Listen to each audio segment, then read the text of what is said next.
It आरती नम 3 का सरलार्थ संध्या आरती करते समय आरती में बोले जा रहे ज्ञान को विचार करके अमल करना चाहिए। फिर उस साधक से काल के दूत दूर रहेंगे।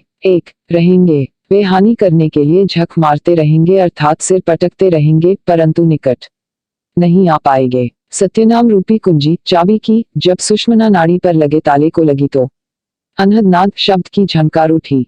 भावार्थ है कि जिनको सच्चा नाम जाप करने को मिला है उससे सुषुम्ना द्वार खुल जाता है। फिर उस साधक को शरीर में शब्द की धुन सुनाई देती है। यह धन नकली नामों से भी बनती है परंतु वह वास्तविक ना होने से व्यर्थ है। उदाहरण के लिए जैसे ढोलक की वास्तविक धुन निकालने के लिए एक विशेष प्रकार का छोटा डंडा होता है, उस डंडे को ढोल पर मारने से वह सही धुन निकालेगा। यदि उसी ढोल पर जूते चप्पल या अन्य वस्तु मारेंगे तो धुन तो उनसे भी निकलेगी परंतु वह नकली आवाज होगी। वह व्यर्थ है क्योंकि ऐसी आवाज नकली आवाज निकालने वाले को कोई दिहाड़ी मजदूरी नहीं देता, उसको वापस कर देते हैं। वास्तविक मंत्रों से जो धुन प्रकट होगी वह सतलोक वाली धुन है।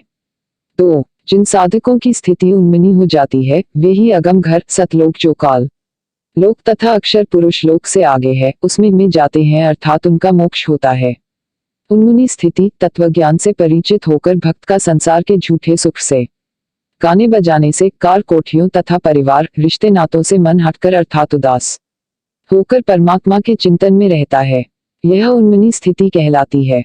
जैसे कोई व्यक्ति या स्त्री बच्चा गुमसुम बैठा हो, बोलने पर हाँ में करके चुप हो जाता हो तो कहते हैं आज कैसा उन्मुन सा बैठा है। यह स्थिति उन्मुनी गति कही जाती है। ऐसी स्थिति वाला भक्त अमर होकर अक्षय कमल अर्थात अमर लोक में चला जाता है। इसमें सत्पुरुष रहता है। अमर लोक 9वें कमल में दिखाई देता है। सत्य साधना करने वाले भक्त के सब कमल खुल जाते हैं। तब परमेश्वर त्रिकुटी कमल में गुरु जी के रूप में दर्शन देता है। वहां काल भी अपने भक्त को नकली गुरु के रूप में दर्शन देता है। जैसे कई साधक कहते हैं कि हमारे गुरु जी भी ध्यान में दर्शन देते हैं। वे दर्शन 2 स्थानों पर होते हैं। 1. आंखें बंद होते ही गुरु का स्वरूप सामने दिखाई देगा। 2. या आंखों के ऊपर मस्तिष्क में। जैसे कई साधक आंखों को ऊपर चढ़ाने का अभ्यास करके बताते हैं ऊपर प्रकाश दिखाई देता है। उस प्रकाश में गुरु का स्वरूप भी दिख जाता है परंतु वह त्रिकुटी नहीं है, वह तो नीचे के शून्य स्थान में है जिसका आगे का रास्ता नहीं है। यह नकली गुरुओं के दर्शन की दशा है। यदि कोई पूर्व जन्म का सत्य साधक भटक गया हो और पुनः मानव जन्म मिला होता है तो उसकी त्रिकुटी का ताला खुल सकता है परंतु वर्तमान में वह काल के पाले पक्ष में होने के कारण उसको त्रिकुटी में काल ही उसके नकली गुरु के रूप में दर्शन देकर अमित करता है। यह पहचान करने के लिए कि हमारे को त्रिकुटी में काल दिखाई देता है गुरु के रूप में या दयाल परमेश्वर आपका गुरु तत्वदर्शी संत है या नहीं, उसके पास 3 समय करने वाली संध्या सुबह का नित्य नियम, दोपहर को असुर निकंदन रुमैनी तथा शाम को आरती है या नहीं, फिर वह 3 बार में दीक्षा देता है या नहीं, उसके पास सारनाम है या नहीं। अंत में नकली गुरु सारशब्द पर पकड़ा जाएगा। फिर उसको नाम दान करने की आज्ञा है या नहीं। 100 बातों की बात है कि वर्तमान में और भविष्य में मेरे रामपाल दास के अतिरिक्त किसी के पास सत्य साधना नहीं है।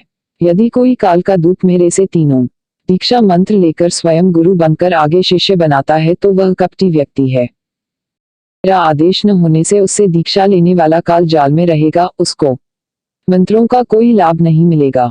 आगे भविष्य में भी किसी को नाम दान का आदेश नहीं दिया जाएगा। 3 बार के मंत्र CD या DVD के माध्यम से यह दास रामपाल दास ही देगा। वह इलेक्ट्रॉनिक शरीर है, यह 5 तत्व का भौतिक शरीर है। ज्ञान दोनों में एक है।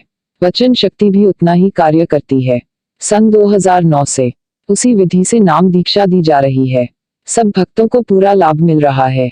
अब तक सारनाम भौतिक शरीर से दिया जा रहा है, वैसे उसकी भी CD तथा DVD तैयार हैं। आवश्यकता पड़ी तो सारनाम भी इलेक्ट्रॉनिक शरीर से दान किया जाएगा। 3. जिन भक्तों को मुझ दास रामपाल दास से दीक्षा प्राप्त है, केवल उसी को में मेरे रूप में परमेश्वर के दर्शन होंगे। वहां उस स्वरूप का तेज भी अद्भुत दिखाई देगा। आत्मा को अत्यंत आनंद होगा। काल यदि मेरे रूप में व्यक्ति पर सामने होगा तो सारनाम के स्मरण से उसका वह स्वरूप समाप्त होकर काल दिखाई देगा, भक्त उससे दूर हो जाएगा। 4. तो साधक संध्या आरती को प्रेम मग्न होकर गाएगा, अर्थात उसमें बताए नियमों का पालन करेगा, वह पूर्ण मोक्ष प्राप्त करेगा, फिर कभी संसार में लौटकर संसार में नहीं का। उसको गीता अध्याय 15 श्लोक 4 तथा गीता अध्याय 8 श्लोक 21 में बताया परम पद प्राप्त हो जाएगा। 5